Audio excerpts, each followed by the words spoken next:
आज के इस वीडियो में हम आपको कक्षा 12वीं विषय अर्थशास्त्र के मोस्ट इम्पोर्टेंट क्वेश्चन बताएंगे जो कि आपके एग्जाम में आने की बहुत ज़्यादा संभावना नहीं, इनमें से ही आपके एग्जाम में क्वेश्चंस आएंगे। तो ये आपको बिल्कुल ध्यान से देखना है और ये सारे क्लियर करने के बाद में, क्योंकि ऑब्जेक्टिव क्वेश्चन ऐसे क्वेश्चन होते हैं जो कि आपके एग्जाम में आते हैं और अगर आपको ये याद होते हैं मतलब कि इनसे ही आप अच्छी तरह से पास हो सकते हो। अगर पढ़ाई नहीं करते हो तो पास हो सकते हो, और अगर पढ़ाई करते हो तो अच्छे परसेंटेज बनाने का सिर्फ एक यही रास्ता है।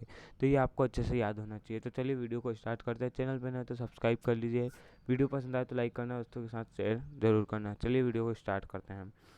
देखिए, सबसे पहला क्वेश्चन आपका सूक्ष्म अर्थशास्त्र का अर्थ है। यह क्वेश्चन ये जो प्रश्न है ये अध्याय 1 का है। ठीक है, यहाँ पर देखिए सूक्ष्म अर्थशास्त्र का अर्थ है। तो सूक्ष्म अर्थशास्त्र का अर्थ क्या है? व्यष्टि आर्थिक इकाइयों का अध्ययन करना। सूक्ष्म अर्थशास्त्र को व्यष्टि अर्थशास्त्र भी कहते हैं, इस बात का ध्यान रखना है, बिल्कुल ध्यान रखना है। ये ऑब्जेक्टिव क्वेश्चन आता है ज़्यादातर, या फिर ये आपको पूरे पेपर में कहीं ना कहीं तो ज़रूर मिल जाएगा। ठीक है, ये आपको ध्यान रखना है कि व्यष्टि अर्थशास्त्र को व्यष्टि अर्थशास्त्र को सूक्ष्म अर्थशास्त्र भी कहते हैं। ठीक है, अब क्वेश्चन ये आएगा कि व्यष्टि अर्थशास्त्र को रिक्त स्थान कहते हैं, तो आप क्या लिखोगे? तो वहाँ पे लिखना है आपको सूक्ष्म अर्थशास्त्र। सूक्ष्म मतलब छोटा अर्थशास्त्र, जो छोटी इकाइयों का अध्ययन करता है उसे सूक्ष्म अर्थशास्त्र कहते हैं। क्वेश्चन नंबर 2 देखिए, उस केंद्रीय समस्या की पहचान कीजिए जो उत्पादित की जाने वाली वस्तु की मात्रा से संबंधित है। उत्पादित की जाने वाली वस्तु की मात्रा से संबंधित है, कौन सी समस्या है कि क्या उत्पादन किया जाए? स्पष्ट दिख रहा है, देखिए क्या उत्पादन किया जाए, कैसे उत्पादन किया जाए, किसके लिए उत्पादन किया जाए, इनमें से कोई नहीं। तो स्पष्ट है कि क्या उत्पादन किया जाए यह उस केंद्रीय समस्या है।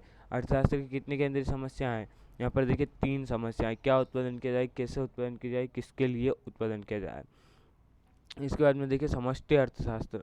यह देखिए, निम्न में से किस अर्थव्यवस्था में सामाजिक हित एवं कल्याण को महत्व दिया जाता है? सामाजिक हित एवं कल्याण को महत्व किस अर्थव्यवस्था में दिया जाता है? तो समाजवादी अर्थव्यवस्था में। बहुत सिंपल, समाजवादी अर्थव्यवस्था में। कौन सी अर्थव्यवस्था में सामाजिक हित एवं कल्याण को महत्व दिया जाता है? समाजवादी अर्थव्यवस्था में। इसके बाद देखिए, प्रोफेसर सेम्युलेसन ने निम्न में से किस समस्या को अर्थशास्त्र की बुनियादी समस्या माना है? बुनियादी समस्या मतलब अर्थशास्त्र की केंद्रीय समस्या। अभी आपको थोड़ी देर पहले बताया हमने, अर्थशास्त्र की केंद्रीय समस्या कौन कौन सी है, क्या उत्पादन किया जाए, कैसे उत्पादन किया जाए, किसके लिए उत्पादन किया जाए। ठीक है, तो यहाँ पर देखिए किन वस्तुओं का कितनी मात्रा में उत्पादन किया जाए, मतलब किन वस्तुओं का मतलब क्या उत्पादन किया जाए। ठीक है, कितनी मात्रा में उत्पादन किया जाए। दूसरा है आपका वस्तुओं का उत्पादन किस प्रकार किया जाए, कैसे उत्पादन किया जाए, क्या उत्पादन किया जाए, कैसे उत्पादन किया जाए, किसके लिए उत्पादन किया जाए। तो वस्तुओं का उत्पादन किस प्रकार किया जाए। ठीक है, और यहाँ पर देखिए वस्तुओं का उत्पादन किसके लिए किया जाए। तो ये उपयुक्त सभी तीनों केंद्रीय समस्या हैं किसकी? अर्थव्यवस्था की। तीनों केंद्रीय समस्याएं, अर्थव्यवस्था की तीनों बुनियादी समस्याएं। केंद्रीय समस्या मतलब बुनियादी समस्याएं भी कहलाती है। इसके बाद देखिए यहाँ पर 8वां क्वेश्चन है, अर्थव्यवस्था में कितने क्षेत्र होते हैं? अर्थव्यवस्था में 3 क्षेत्र होते हैं, है ना। अर्थव्यवस्था में कितने क्षेत्र होते हैं? 3 क्षेत्र होते हैं। अर्थव्यवस्था में 3 क्षेत्र होते हैं। निम्न में से कौन सा अर्थशास्त्र का विभाग नहीं है? अर्थशास्त्र का विभाग कौन सा नहीं है? तो बजट जो अर्थशास्त्र का विभाग नहीं है। बजट किसे कहते हैं ये आपको आगे पढ़ाया जाएगा। बजट किसे कहते हैं ये आपको आगे पढ़ाएंगे। उसके बाद में देखिए सूक्ष्म अर्थशास्त्र, जिसे हम व्यष्टि अर्थशास्त्र भी कहते हैं, अभी आपने देखा। सूक्ष्म अर्थशास्त्र व्यष्टि अर्थशास्त्र का अध्ययन करता है। ठीक है, सूक्ष्म अर्थशास्त्र जिसको व्यष्टि अर्थशास्त्र भी कहते हैं, यहाँ पर कोष्टक में लिखा हुआ देखिए व्यष्टि अर्थशास्त्र कहा जाता है। सूक्ष्म अर्थशास्त्र अध्ययन करता है, मतलब किसका अध्ययन करता है ये पूछना चाह रहा है। तो सूक्ष्म अर्थशास्त्र विशिष्ट फर्मों का अध्ययन करता है। अभी आपको हम समझा दें, सूक्ष्म अर्थशास्त्र विशिष्ट फर्मों का, एक फर्म का, एक उद्योग का, एक व्यक्ति का अध्ययन करता है। सबका अध्ययन नहीं करता है, ये सिर्फ एक का ही अध्ययन करता है, इसलिए इसे सूक्ष्म अर्थशास्त्र कहा जाता है। एक का मतलब कि एक का कर लिया, फिर दूसरे का, फिर तीसरे का, ऐसे सिर्फ एक का। और जो समष्टि अर्थशास्त्र होता है वो संपूर्ण अर्थव्यवस्था का अध्ययन करती है, जो पूरी अर्थव्यवस्था उसका अध्ययन करती है। ये सब कुछ हम आपको आगे पढ़ाएंगे। आज के इस वीडियो में सिर्फ आपको ऑब्जेक्टिव हम समझा रहे हैं जो कि आपको क्लियर हो जाए। एक पार्ट के पूरे ऑब्जेक्टिव समझा देंगे जो कि आपके एग्जाम में इससे बाहर कुछ नहीं जाएगा। इसके बाद देखिए, व्यष्टि अर्थात निम्न में से किस पर ध्यान नहीं देता है? अब ये आपको अपने दिमाग से सोचना है, क्योंकि जितना ज़्यादा आप सोचोगे क्वेश्चन के बारे में उतनी जल्दी आपको क्वेश्चन याद होगा।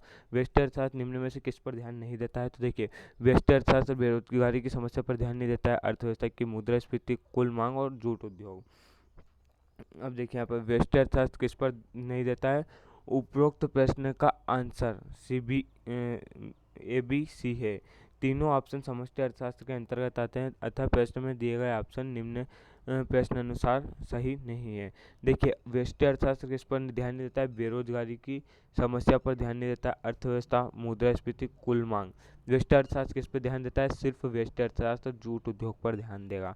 अब ये क्यों देगा? क्योंकि ये सिर्फ जूट उद्योग, क्योंकि एक फर्म है। अब ये नहीं है कि जूट ही उद्योग हो, कोई सा भी उद्योग हो, किसी भी प्रकार का कपड़ा उद्योग और कुछ भी कंपनी वगैरह जो भी हो, लेकिन एक होना चाहिए। तो सिर्फ व्यष्टि अर्थशास्त्र उस पर ध्यान देता है। इन सभी पर कौन देता है? बाकी के समष्टि अर्थशास्त्र। निम्न में से एक सकारात्मक अर्थशास्त्र का उदाहरण है, ये इसको छोड़ दिया। अर्थशास्त्र जीवन में साधारण व्यवसाय में मानव जाति का अध्ययन है, यह परिभाषा किसने दी? तो मार्शल ने। अब दोस्तों, आपको ये सब कुछ ध्यान रखना है कि कौन सी परिभाषा किसने दी, कब दी और किसने कौन सी परिभाषा दी है।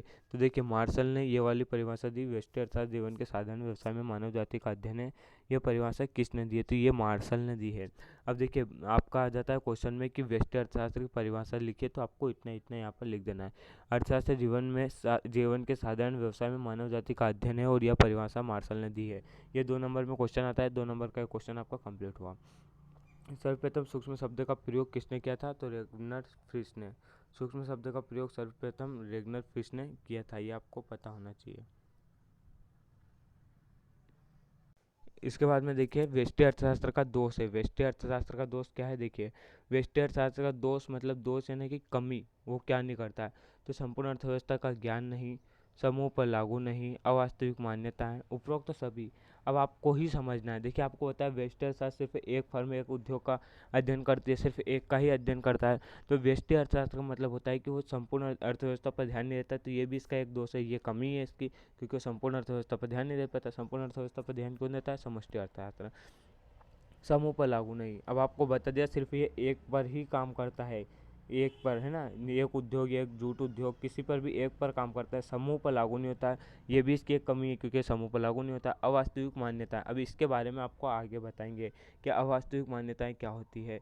तो इसका राइट आंसर आएगा उपयुक्त सभी। अवास्तविक मान्यताएं भी इसका एक दोष है, मतलब कि इसकी एक कमी है। तो ये इसका राइट आंसर आ जाएगा उपयुक्त सभी। इसके बाद में देखिए, अर्थशास्त्र की प्रकृति है। अर्थशास्त्र की प्रकृति, अर्थशास्त्र कला एवं विज्ञान दोनों है। अर्थशास्त्र कला भी है और विज्ञान भी है, इन सबको हम आगे समझेंगे। जब कोई व्यक्ति अपनी आवश्यकताओं को संतुष्ट करने के लिए वस्तु खरीदता है तो वह उपभोक्ता कहलाता है, ठीक है। अब यदि आप कुछ भी वस्तु खरीदोगे तो आप उपभोक्ता कहलाओगे। उपभोक्ता का मतलब होता है ग्राहक।